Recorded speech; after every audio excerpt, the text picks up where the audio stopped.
नमस्कार, आप देख रहे हैं सत्य हिंदी और मैं हूं आपके साथ कृति सिंह। आइए रुक करते हैं इस वक्त की बड़ी खबरों की ओर। ईरान की कड़ी चेतावनी, अब कोई जगह सुरक्षित नहीं। F-35 पर हमला, ईरानी स्पीकर ने उड़ाया अमेरिका का मजाक। तेल गैस सप्लाई सामान्य होने में लग सकते हैं 6 महीने। ईरान के सैन्य प्रवक्ता अब्दुल फजल शेखरची ने चेतावनी दी है कि अब अमेरिकी और इस्राएली अधिकारियों के लिए दुनिया में कहीं भी सुरक्षित जगह नहीं रहेगी।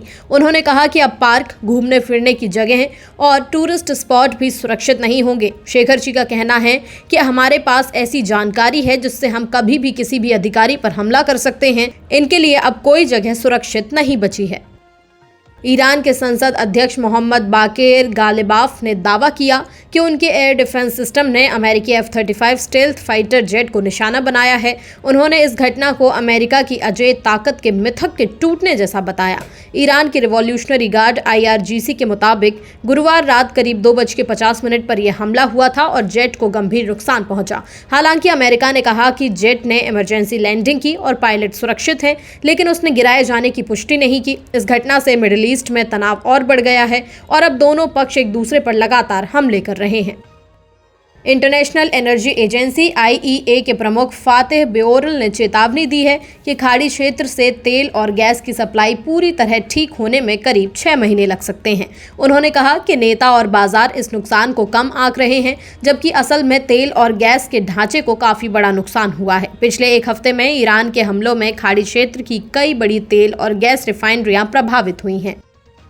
न्यूज़ एजेंसी रॉयटर्स के मुताबिक इसराइल के हाइफा में स्थित ऑयल रिफाइनरीज लिमिटेड ने बताया कि गुरुवार को हुए ईरानी मिसाइल हमले में उनकी रिफाइनरी को नुकसान पहुंचा है। हालांकि कंपनी का कहना है कि ज़्यादातर उत्पादन अभी भी जारी है और हालात कंट्रोल में हैं। हमले में जरूरी इंफ्रास्ट्रक्चर प्रभावित हुआ, लेकिन किसी के घायल या मारे जाने की कोई खबर नहीं है। जो यूनिट्स बंद हुई थी उन्हें धीरे धीरे फिर से चालू किया जा रहा है। हाइफा की ये रिफाइनरी इसराइल की सबसे बड़ी तेल प्रोसेसिंग यूनिट है और देश की डीजल और पेट्रोल की बड़ी जरूरत को पूरा करती है, इसलिए इसका सुरक्षित रहना बेहद अहम माना जा रहा है। भारतीय विदेश मंत्रालय ने सऊदी अरब के रियाद में एक भारतीय नागरिक की मौत पर गहरा दुख जताया है। विदेश मंत्रालय के अधिकारी असीम महाजन ने बताया कि 18 मार्च को हुए हमले में यह घटना हुई। भारतीय दूतावास परिवार के संपर्क में है और शव को भारत लाने की प्रक्रिया चल रही है। मंत्रालय के मुताबिक अब तक इस संघर्ष में 6 भारतीयों की मौत हो चुकी है और 1 लापता है। सरकार लगातार सऊदी अरब, ओमान, इराक और UAE में अधिकारियों से संपर्क में है। वहीं बचाए गए 15 भारतीय नाविकों को सुरक्षित वापस लाया जा रहा है। सरकार का कहना है कि वो क्षेत्र में फंसे भारतीयों की सुरक्षा और वापसी के लिए पूरी कोशिश कर रही है। अल अक्सा मस्जिद में ईद की नमाज पर रोक, भीड़ हटाने के लिए पुलिस ने आंसू गैस का किया इस्तेमाल। इसराइल में ईद के दिन बड़ी संख्या में फिलिस्तीनी मुसलमान अल अक्सा मस्जिद में नमाज पढ़ने के लिए पहुंचे थे, लेकिन इस्राएली अधिकारियों ने सुरक्षा का हवाला देकर परिसर को बंद कर दिया। पर मस्जिद के बाहर जमा भीड़ को हटाने के लिए पुलिस ने आंसू गैस छोड़ी, जिससे भगदड़ जैसी स्थिति बन गई।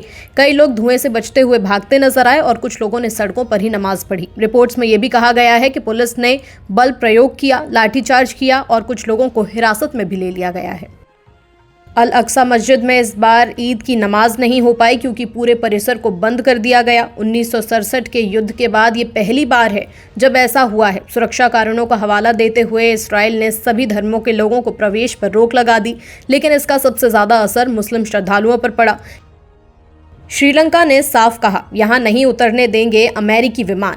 ईरान ने 141 मिसाइल और 242 ड्रोन से किए हमले। ईद के मौके पर ऑस्ट्रेलिया PM का जमकर विरोध। श्रीलंका के राष्ट्रपति अनुराकुमारा दिसानायके ने संसद में बताया कि देश ने अमेरिका के 2 युद्धक विमानों को मट्टाला अंतर्राष्ट्रीय हवाई अड्डे पर उतरने की अनुमति नहीं दी है। ये विमान जिबूती से 4 और 8 मार्च को आने वाले थे और इनमें एंटी शिप मिसाइलें भी शामिल थीं।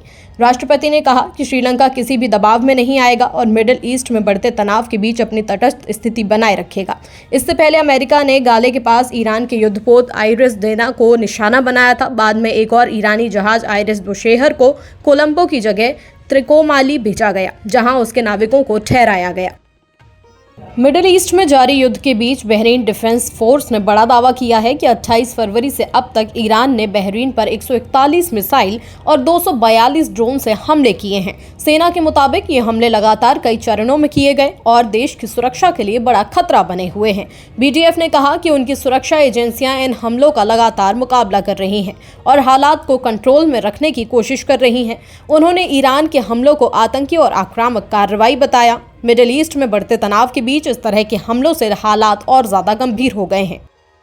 ईद कार्यक्रम के दौरान पीएम अल्बनीज का विरोध, गजा मुद्दे पर सरकार की नीति से नाराजगी। ऑस्ट्रेलिया के प्रधानमंत्री एंथनी अल्बनीज को ईद के मौके पर सिडनी की लाकेम्बा मस्जिद में विरोध का सामना करना पड़ा। नमाज के दौरान कुछ प्रदर्शनकारियों ने उन्हें और मंत्री टोनी बर्क को गेट आउट कहा और गजा मुद्दे पर उनकी नीति को लेकर सवाल उठाए। लोग इसराइल के समर्थन पर सरकार की आलोचना कर रहे थे। हालात इतने बिगड़े कि एक शख्स को सुरक्षा गार्ड ने पकड़कर बाहर निकाल दिया। हालांकि बाद में अल्बनीज ने कहा कि 30,000 की भीड़ में कुछ लोगों का विरोध करना बड़ा मुद्दा नहीं है और कार्यक्रम कुल मिलाकर अच्छा रहा। गजा युद्ध को लेकर ऑस्ट्रेलिया में मुस्लिम और यहूदी समुदायों के बीच भी तनाव बना हुआ है।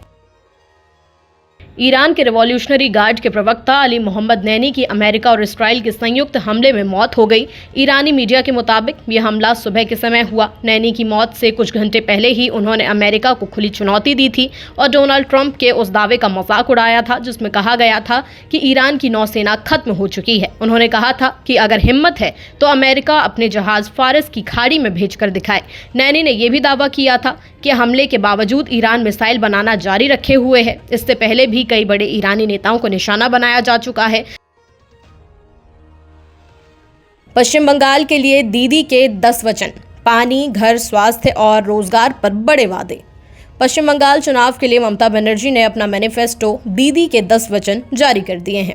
ममता ने कहा कि ये लोगों के लिए बनाया गया एक रोड मैप है और केंद्र के दखल के खिलाफ बंगाल की पहचान बचाने के लिए है। उन्होंने बीजेपी और केंद्र सरकार पर निशाना साधते हुए कहा कि वे राज्य को कमजोर करने की कोशिश कर रहे हैं। ममता ने वादा किया कि लक्ष्मी भंडार योजना जारी रहेगी, सभी को पीने का पानी और पक्का घर मिलेगा और स्वास्थ्य सेवाएं घर घर पहुंचेंगी। साथ ही स्कूलों के आधुनिकीकरण और रोजगार बढ़ाने की भी बात कही गई है। चुनाव 23 और 29 अप्रैल को होंगे जबकि नतीजे 4 मई को आएंगे। प्रीमियम पेट्रोल 2 रुपए तक महंगा, आम पेट्रोल की कीमत नहीं बदली। कांग्रेस ने साधा मोदी सरकार पर निशाना। मिडिल ईस्ट में बढ़ते तनाव का असर अब भारत में दिखने लगा है। प्रीमियम पेट्रोल की कीमतों में 2.09 से 2.35 प्रति लीटर तक बढ़ोतरी कर दी गई है। भारत पेट्रोलियम का स्पीड, हिंदुस्तान पेट्रोलियम का पावर और इंडियन ऑयल का XP95 महंगा हुआ है। हालांकि आम पेट्रोल और डीजल की कीमतों में फिलहाल कोई बदलाव नहीं किया गया है। सरकार ने साफ किया कि कीमतें ऑयल कंपनियां तय करती हैं।